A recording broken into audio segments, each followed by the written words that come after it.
Hi!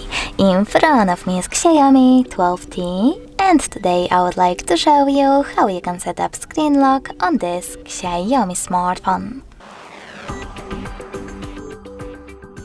First of all, go into Settings and scroll down. Then you need to click on Passwords and Security. From here, click on Screen Lock section and tap on one of those login methods to set up the best one, pattern, PIN or password. Now you need to wait 5 seconds and choose Got it in the pop-up. Now create your login method and then repeat it in order to confirm it. When you're ready, choose Confirm at the bottom right corner. Then, if you want to add your fingerprint, you can do that by choosing Add in the pop-up and following all of the instructions. I will go with Cancel though.